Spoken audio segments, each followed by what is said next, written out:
Ahí está. Ya estamos grabando. 3, 2, 1. Grabando. Estamos al aire. Empezamos a ver porque no es en vivo, es grabado. O sea, no estoy aquí, estoy grabando. Hoy estamos a 3 de octubre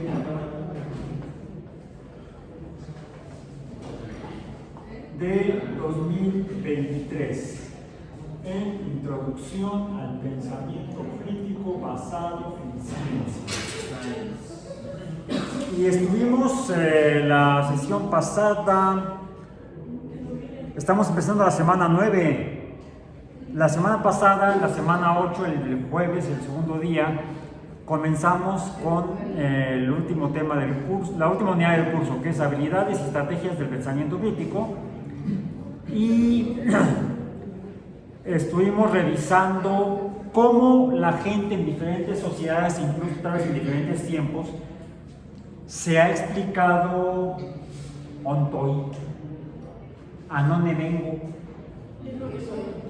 qué soy o quién soy. O sea, como el origen de la humanidad y de hecho el origen del todo. En diferentes sociedades han dado diferentes explicaciones. Uno podría preguntar, ¿cuál es la buena? De hecho, no revisamos, pero hay por ahí un documento, luego les digo dónde lo pueden conseguir. Está en un sitio que se llama Scribd. Empezó como gratuito, pero son de esos sitios que mala onda empezaron después a cobrar. ¿Sí? Es una plataforma que se llama Scribd, algo así. Ahí tengo yo una cuenta que ya casi no uso, donde uno puede subir actualmente documentos de imagen o de texto principalmente. Algunos textos extensos. Hay quienes ahí publican sus obras literarias, los libros que escriben. Pero también uno encuentra otro tipo de documentos. Yo lo que estuve subiendo principalmente fueron, por ejemplo, presentaciones originalmente de PowerPoint. Las subí ahí en formato de PDF. Ahí pueden encontrar algunos, si googlean script de Raúl Lara, pueden encontrar ese sitio. Y hay un documento que elaboré en alguna ocasión que presenté una ponencia en un congreso que se llamó algo así como Ciencia y Religión. Entonces yo lo que presenté fue diferentes puntos de vista sobre el origen del todo, el origen del universo, sobre los orígenes, desde el más antiguo que tenemos, o uno de los más antiguos que conocemos, el Enuma Elis, de Mesopotamia, por supuesto la Biblia, la cosmogonía hindú,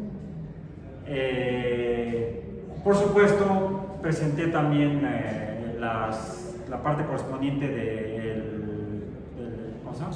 el que revisamos de la tradición mexicana, maya,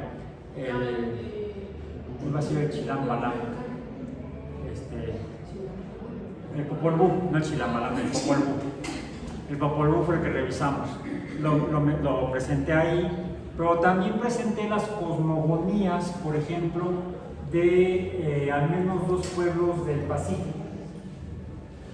Los maoríes de Nueva Zelanda y los nativos de Hawái.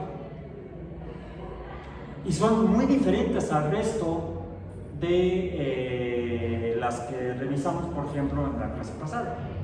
Muy diferentes a las mesoamericanas, a las indoeuropeas. Son diferentes.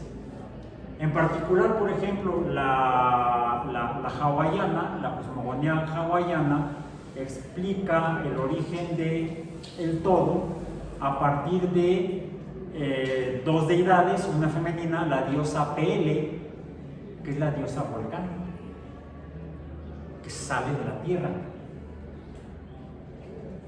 ¿Por qué? Porque las islas, esto con lo que vivían los hawaianos todavía hoy en día, hay volcanes, las islas hawaianas son de origen volcánico y es como siguen formándose islas en el archipiélago hawaiano.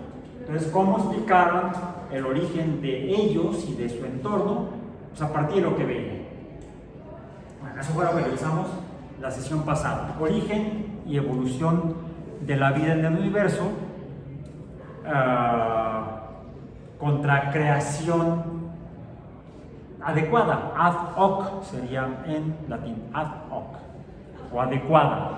La que nos convenga o a la que podemos imaginar o conseguir dependiendo de dónde vivimos. Le interpretamos la naturaleza de acuerdo a nuestro entorno, no respecto a lo que no conocemos. Y hoy vamos a ahondar un poco más. Dijimos origen y evolución de la vida. Entonces esto como una referencia. La vida. Ya dijimos que diferentes pueblos dieron diferentes interpretaciones a cómo se formó, cómo se originó. Pero algo que no encontramos en ninguno de esos textos antiguos es la definición de lo que era vida.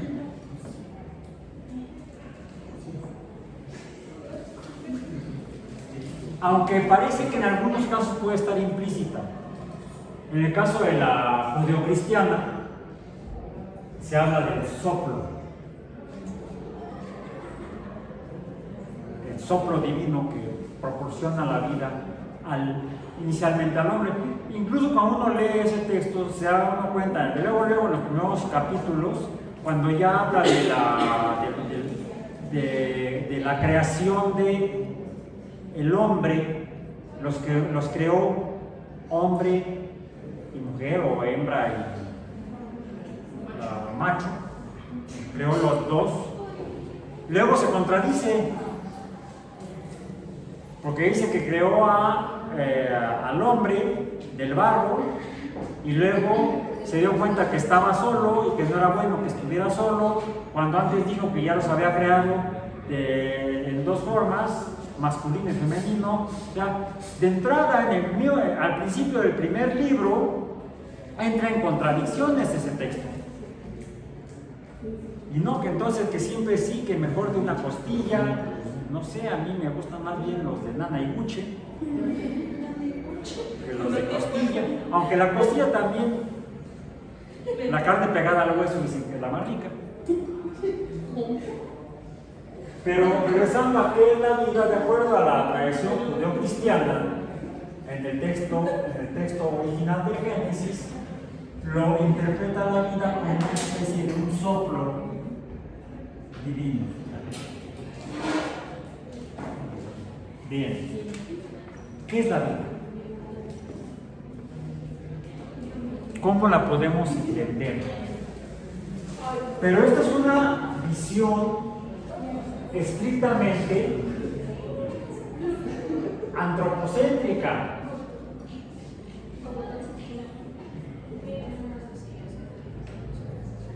Porque se refiere a la vida humana. Antes, en esa tradición judeocristiana, en ese primer libro llamado Génesis, y eso sí lo alcancé a leer, menciona la creación de las bestias del cielo y de la tierra, y las de las aguas, cada grupo por separado, incluso las de la tierra, las que se arrastran por separado de otras. Incluso luego le adjudica ciertas características o propiedades o actitudes o comportamientos que luego dan consecuencias en el resto de la teología judeocristiana. O sea, se hace una explicación, se dan entonces no una, sino varias interpretaciones de lo que son seres vivos. Por un lado están vamos a decir el homo humano, por un lado. Por otro lado están las bestias del cielo, por otro lado las de la tierra,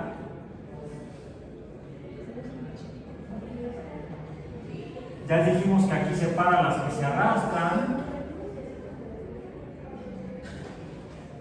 rastreras, llamadas dices. Y por otro lado menciona también las bestias, las del agua, ¿no? Vamos a decir del agua.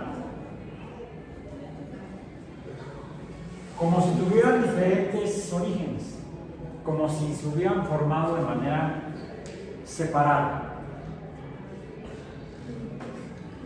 y casi simultáneamente.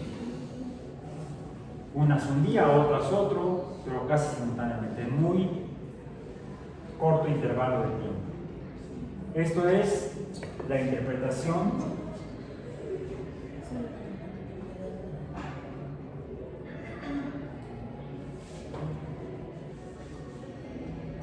judeo-cristiana.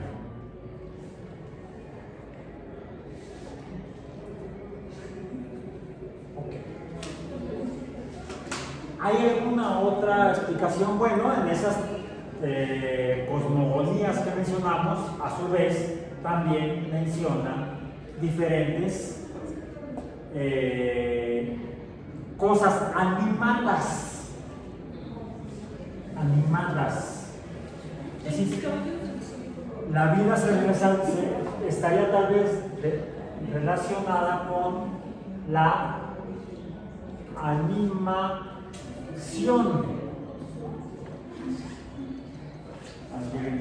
Ya va a hablar otra vez de películas. No me refiero a eso. ¿De dónde viene esta palabra? Comida.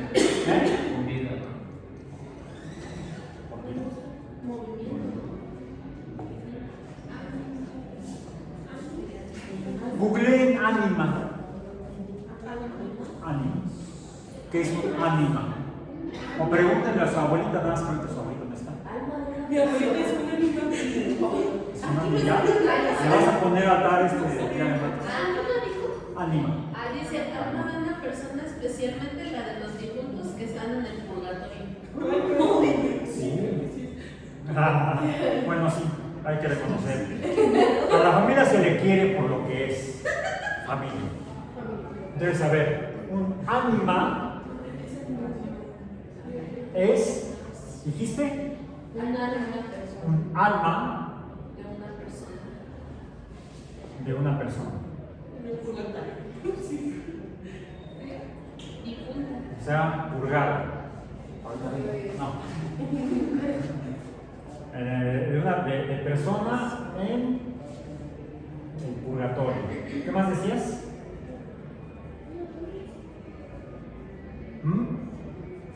¿Mencionaste algo por acá? Ok. Entonces, ánima. ¿Qué sería animación? Bueno, alma. Entonces, finalmente, esto se relaciona con Sé que es una técnica. el espíritu. Dice aquí, bueno, que el ánima en griego era el soplo del aire en griego. Entonces, se relaciona con el concepto de soplo. Hay un problema al tratar de interpretar las cosas con base en documentos supuestamente antiguos históricamente.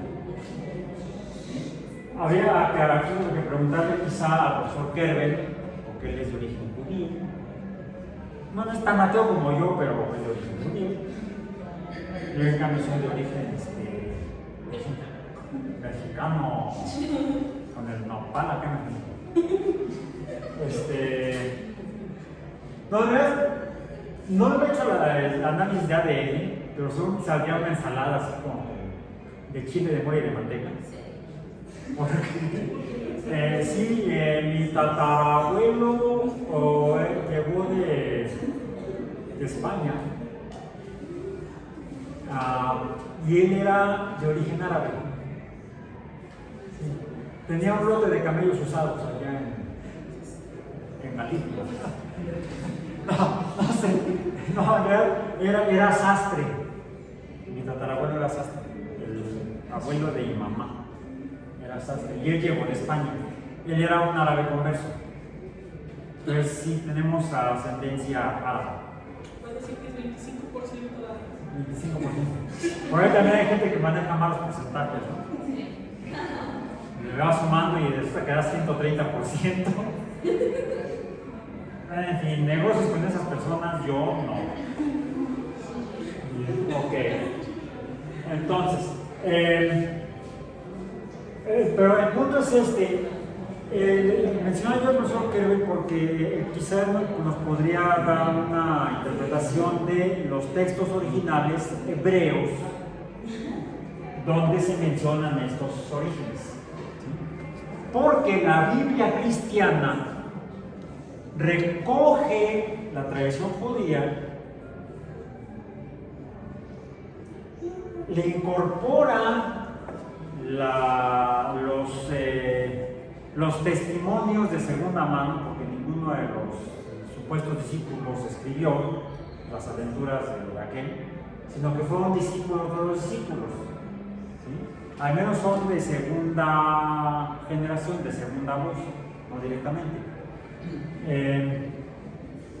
Y además los escribieron aparentemente en griego, ni siquiera en arameo, que era la lengua que se hablaba en la región hace 2000 y feria de años. Entonces fue en griego. Y el hecho de que se haya escrito en griego quizá puede haber provocado fenómenos como el que podemos apreciar cuando leemos el Popol Vuh. El Popol Vuh, de repente, al leerlo, nos da la impresión de que estamos leyendo textos bíblicos. Porque ya el Popol Vuh que conocemos hoy en día fue escrito a solicitud de los monjes cristianos que fuera elaborado por los nativos mayas, pero ya bajo influencia cristiana española. Entonces hay una cierta contaminación, parece haber una contaminación cultural cristiana sobre la tradición maya. Algo similar podríamos encontrar si revisamos con ojos académicos los textos judeocristianos de tipo bíblico. De entrada les digo, fueron escritos en griego, quiere decir que las personas que lo escribieron tenían cultura griega y podrían haber contaminado involuntariamente las tradiciones judías originales por pensamientos, creencias o ideas estrictamente helénicas. Entonces, es difícil hacer una interpretación tan literal de textos antiguos que ya tienen fenómenos de sincretismo cultural. El hecho es que tenemos el concepto de soplo que se asocia con el espíritu, y que espíritu y ánima en la cultura occidental actual se llegan a interpretar, incluso en español, prácticamente como sinónimos.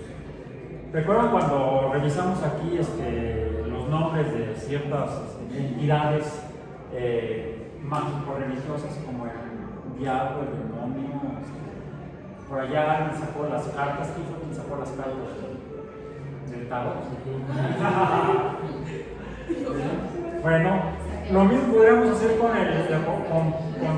la palabra espíritu, alma.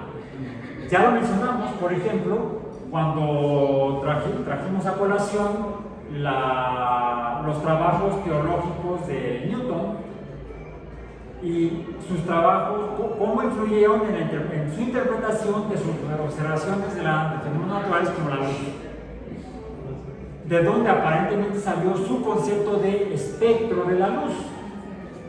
El espectro, el espíritu, el alma, el ánima de la luz. O sea, lo que surge del interior más profundo de la naturaleza de las cosas.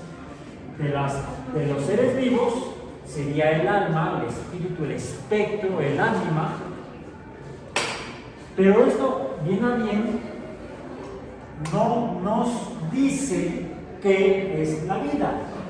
Sigue siendo una interpretación de tipo mágica. Es una explicación mágica de qué es la vida. Pues algo que se soporta o existe por la presencia de un espíritu. ¿Ok? Bueno, estaría eso ligado para la humanidad, para las personas, para el Homo sapiens. Los humanos estamos vivos porque tenemos un alma, un espíritu, un alma que nos anima. Actualmente, de hecho, la palabra animación se deriva de ánima, pero no porque tengan espíritu los monitos que dibujan, por ejemplo, en las animaciones, las películas animadas, sino porque se ve como si tuvieran vida. ¿Por qué? Porque presentan movimiento. Entonces, podríamos tal vez interpretar la vida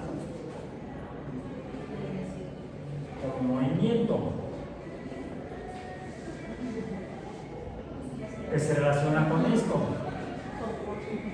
Pero recuerdan que mencionó, se menciona también en ese texto, en esos textos cristianos,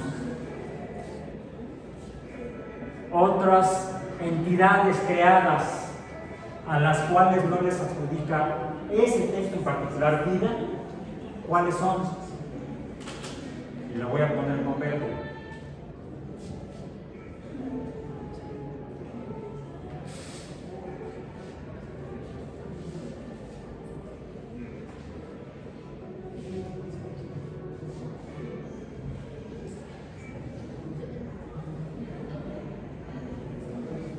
Realmente están vivos las plantas y otros como los hongos, o incluso otros que tal vez, bueno, es que alguien podría decir que estaban implícitos,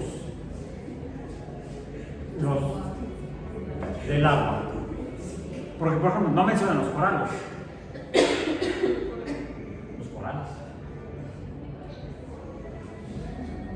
no mencionan las anémonas, no mencionan los pepinos de mar, por ejemplo. Creo que no los conocían. No mencionan las bacterias. No mencionan los protozoarios.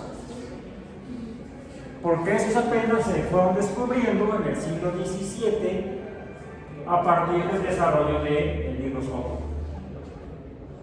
Cuando Leeuwenhoek descubre los animáculos en el agua.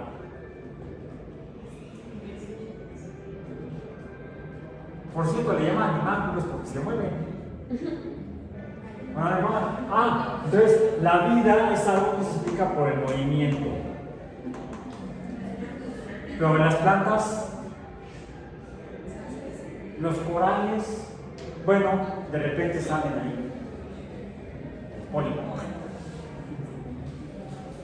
Bueno, si se mueven, pero ¿y las plantas? Los crinoideos, es que parecen como plumas subacuáticas.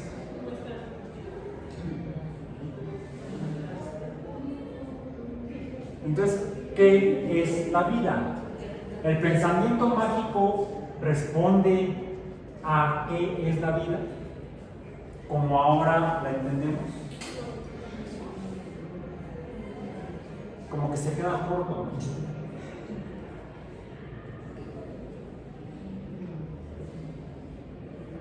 ¿Cómo podemos describir algo vivo? Bueno, tengo entendido que se deben de tener ciertas características para que se considere algo vivo. ¿Cuáles son? Vamos a ponerlo ahora con azul. ¿Qué? Vamos a poner aquí características, decía. Características de lo vivo. ¿Cuáles son? ¿Decías? Primera característica, presenta metabolismo.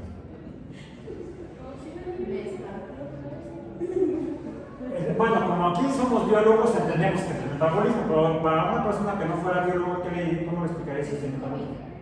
¿Eh? Obtención de energía. ¿Cómo? Obtención de energía, o sea. Es que no, el metabolismo como tal, el metabolismo. Ok. Son reacciones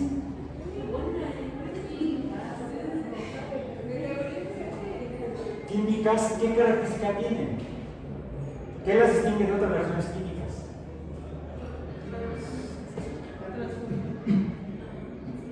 Presentan un cierto orden. Tiene un orden específico. Si modificas el orden, el bicho se muere. Entonces serán reacciones químicas ordenadas. Mencionaste algo más que sería entonces otra característica. No. Cuando dijiste la de la E, la energía. Los seres vivos toman energía del entorno. Por cierto, también sacan energía del entorno. Eso tiene un nombre. Bueno, la energía es toda fuerza que es capaz de realizar trabajo. Sí, está bien. ¿Te acordaste del curso de física? Ya forma parte de ti. Eso es bueno. No, son sistemas termodinámicamente abiertos. Toman energía, la transforman y sacan energía. Toman energía, la transforman en materia, por ejemplo las plantas, los seres vivos verdes, toman energía de la luz, junto con materia, CO2 y agua, transforman esa materia y esa energía en nueva materia, azúcares, y expelen oxígeno y, por cierto, calor. La reacción de la fotosíntesis es exotérmica. Esto lo podemos saber si tomamos una cámara, si tenemos una cámara que registre en infrarrojo, podemos tomar imágenes de las plantas haciendo fotosíntesis. Van a estar emitiendo más infrarrojo que el entorno, que es solamente lo que sería lo que emite la materia que absorbió luz y que la emitió infrarrojo, simplemente un proceso energético pasivo. En este caso es activo, porque la reacción de la fotosíntesis es termodinámicamente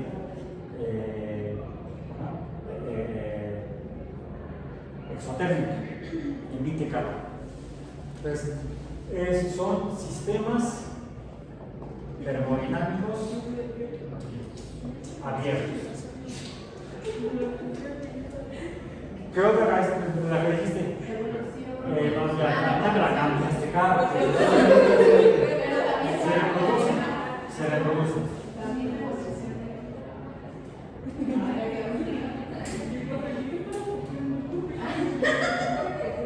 Los organismos se reproducen.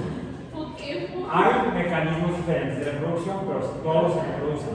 Antes de reproducirse, ¿qué hacen? Antes de reproducirse. Te voy a regresar a primaria. Ni siquiera preparando. Crecen.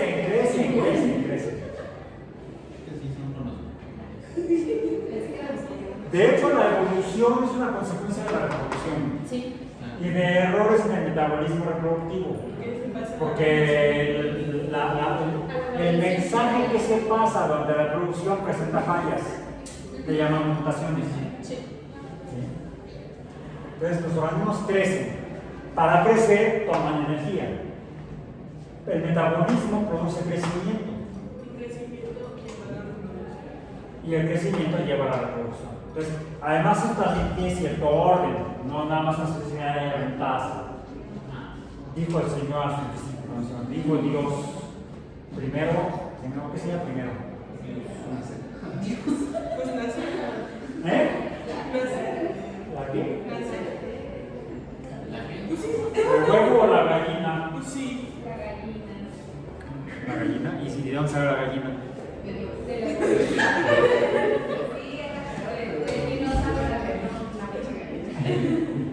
Sí, son dinosaurios emplumados, sí, cierto. ¿Qué desayunas esta noche? ¿O qué desayunas hasta ayer? Dinosaurio. Huevos de dinosaurio. Pero es chiquito. Sí. Proconzognathus. O compis para los cuatro. Así les llaman en Parque Jurásico, pues. Y los compis, los proconzognathus. No es fácil compi que nombrezote que. Células. Todos los seres vivos están formados por células, dentro de las cuales ocurre el metabolismo. El que esto exista permite que haya gradientes de energía y entonces entre energía al sistema para llevar a cabo el metabolismo, el crecimiento dentro de la célula hasta que ya no da más y entonces se reproduce. Dentro de la célula está el mensaje para la reproducción. ¿Células? Nos falta una característica, son 6. ¿Herencia? No. Movimiento. No, porque las Que muera. Que muera. No, pues cuando eso falla, se muere. No está muerta. Ah, ya, lenta, pero se movió. Irritabilidad. Irritabilidad. Tuché. Sí, la tuché y se quedó así hasta como media hora después. ¡Ay! ¿Cómo decimos que es irritabilidad? Ay, pues qué irritable. No te irrites, pues no estaría vivo. Reacción tardía. No, ya, depende de cada metabolismo. Irritabilidad.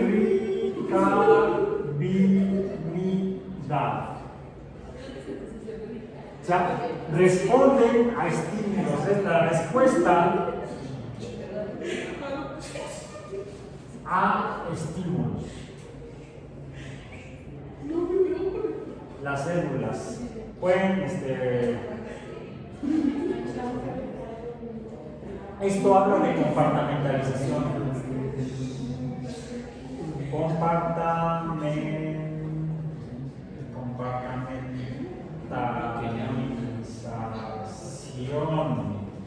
Está como para jugar a ahorcados esto.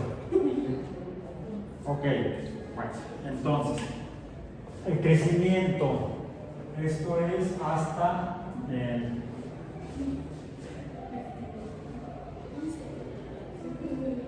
aumento de masa.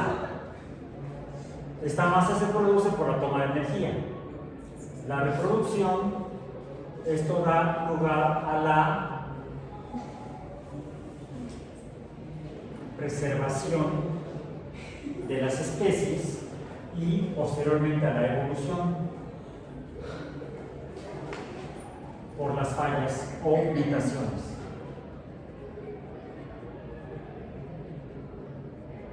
En la información hereditaria. Bien, ok. Que la información hereditaria es la necesaria para poder llevar a cabo el metabolismo y poder construir el organismo, precisamente. Poder construir proteínas y todos los demás componentes materiales de los seres vivos. Esto es lo que conforma a todo ser vivo, al menos en este planeta, que es el único caso que conocemos. Pero podríamos pasar a las... Esto tiene consecuencias en cómo tendría que ser cualquier ser vivo en cualquier lugar del universo. Debe haber alguna manera, la compartamentalización da lugar esto a que pueda, esta sería la barrera, que crea un comportamiento, vamos a decir, exterior y uno interior. Dentro del interior se lleva a cabo el metabolismo.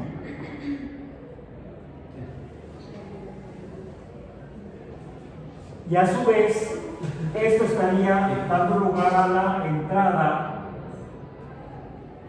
de energía. Si la energía entra, entonces se genera una diferencia de energía porque disminuye afuera y aumenta adentro. Y esta diferencia de energía es lo que es capaz de generar trabajo. Para que a su vez esto siga vivo. Sin esta diferencia o gradiente de energía, no habrá vida. ¿Qué es la vida? Es un fenómeno energético autosustentable, donde la energía se transforma, ya sea de materia a energía o de energía a materia. Incluso a otras formas de energía y otras formas de materia.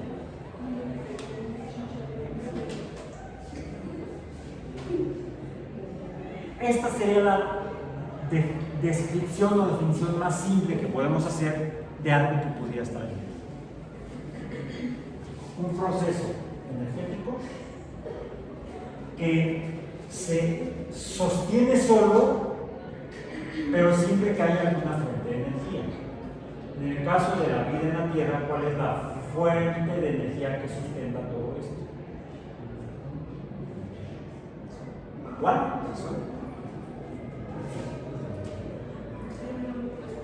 Esta energía provendría inicialmente de la... Se supone que es una energía, luz solar.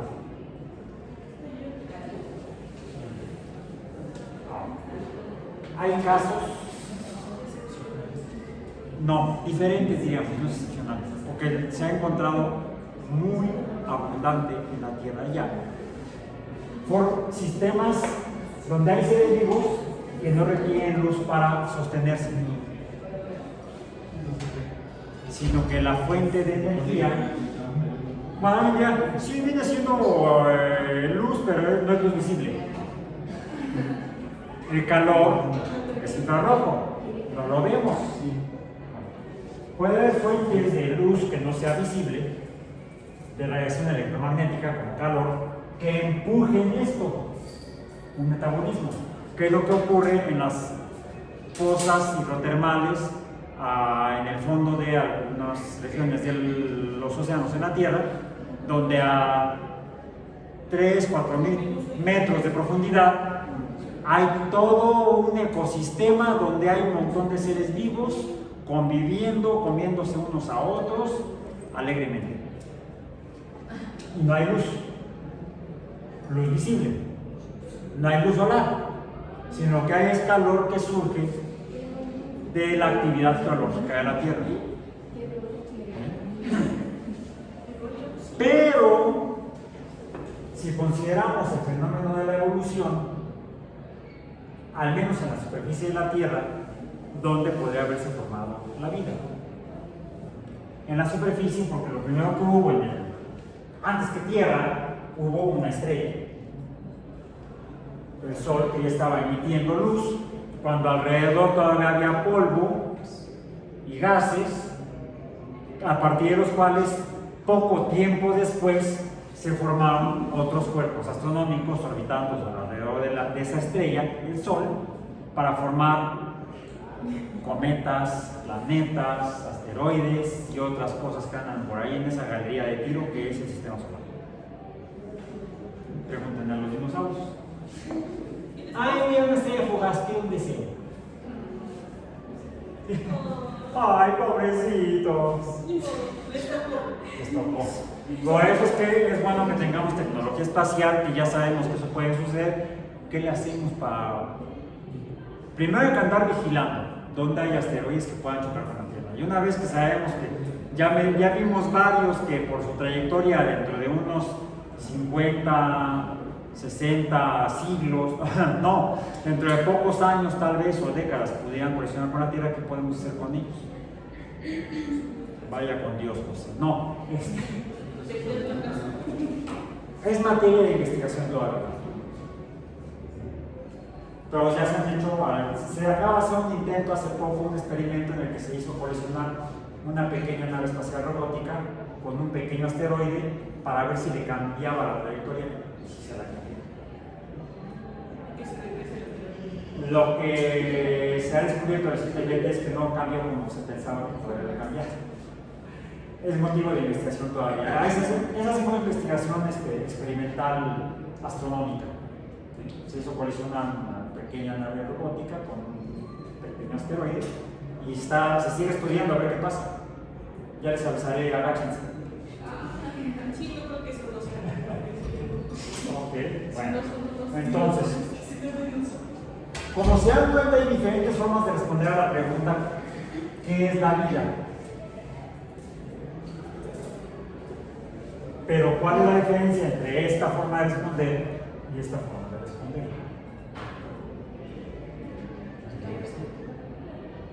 No, pues que una es más amplia que la otra. Pero una cosa es que sea amplia, la otra cosa es que sea verificable, cercana a la realidad. Porque no tiene como los fundamentos para establecer. Regresemos. Estas interpretaciones se hacen con base en lo que vemos alrededor de un espacio muy pequeño, la isla en la que vivimos, o la península en la que vivimos, o el desierto en el que vivimos. Esto describe a cualquier forma de vida existente hoy en día en la Tierra, sea sobre tierra firme o a 4 kilómetros de profundidad bajo el océano. Podría decirse que una va a depender del contexto donde se desarrolle y la otra va a aplicar para todos. Lo que quizá necesitamos es seguir buscando nuevas formas de vida en algún lugar diferente. Quizá en la misma Tierra. Cuando en la década del 70, a principios de los 70, puede haber sido en el 71, 73, en esos años, cuando un submarinito del Instituto Scripps de Oceanografía, nada muy lejos, si no fuera de la bahía de San Francisco, del puerto de Monterrey, se llama Monterrey, pero desde que lo tomaron aquellos, es en Monterrey, no pueden decir R con R cigarro, yo tampoco agarro la R, se me patina la R. Es por el tamaño de mi lengua. Antes pude tocarme la nariz con la lengua, ya no me sale desde que me fracturé el sí, cuando me dio el perro. No, bueno, muchos pedacitos. Una aquí, dos acá y por acá otra.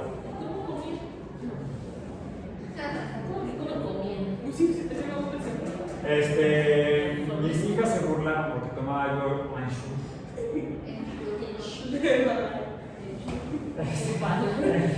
Bueno, ¿qué me pegué? Así. Sí, ok. Aún así, ¿cuál era la otra idea? No importa. Ya no le importa. Lo del submarino. Alvin se llama. Alvin submarino todavía funciona. ¿Sí? Del Instituto Scripps, afuera de la bahía de San Francisco y del puerto de Monterrey, ¿sí? Que invadieron, tomamos, nos peleamos durante la guerra del 46-48. Estaban estudiando las fosas marinas y de repente apuntan la cámara, iluminan y ven ahí, ¿qué es eso? Unos gusanos largos. Y encontraron una chimenea de la que salía como ceniza volcánica y agua. O sea, era un chorro de agua mezclado con material de abajo, como si fuera un geyser, pero no es agua. Los geysers son básicamente vapor de agua y agua líquida. No, en este caso era agua muy caliente que salía debajo de la superficie, del fondo del océano, y además como que roca pulverizada. O sea, se encontró un tipo de actividad geológica de tipo parecido a la volcánica que no se conocía antes de eso. Y no solamente eso, como por supuesto estaba muy caliente cuando a 4 kilómetros de profundidad el agua está heladísima, eso hace que muy pocos organismos pasen por ahí nadando no se queda, sino que está en movimiento constante. No, ese era un ecosistema en el que había algunos organismos que vivían pegados al suelo, al fondo, y otros que andaban, había cangrejos, una especie como de bivalvos que son como este tamaño, como almejas, pero enormes. Y tomaban muestras y encontraron también bacterias que solamente viven en esos lugares a presiones de 10 metros de profundidad. 10 metros de columna de agua de mar es una atmósfera. 10 metros es una atmósfera. 100 metros, 10 atmósferas. 1000 metros, 100 atmósferas. A 400 atmósferas de profundidad. Más presión que incluso en la superficie de Venus, que es de 90 atmósferas. Y a temperaturas arriba de 200 grados Celsius hay selenio. Pero funcionan con base en esto.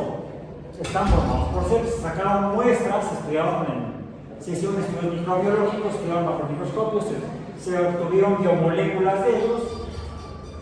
Las células están formadas por células, las células están formadas por fosfolípidos, su metabolismo se basa en azúcares, proteínas, etc. Tienen ácidos nucleicos, ADN, ARN. O sea, son como todas las demás células de todos los demás seres en la Tierra. Tienen un metabolismo, toman energía efectivamente térmica del fondo, crecen, son irritables, se reproducen y han ido evolucionando, no sabemos desde cuándo. La vida es mucho más amplia de lo que los biólogos hemos creído cada día.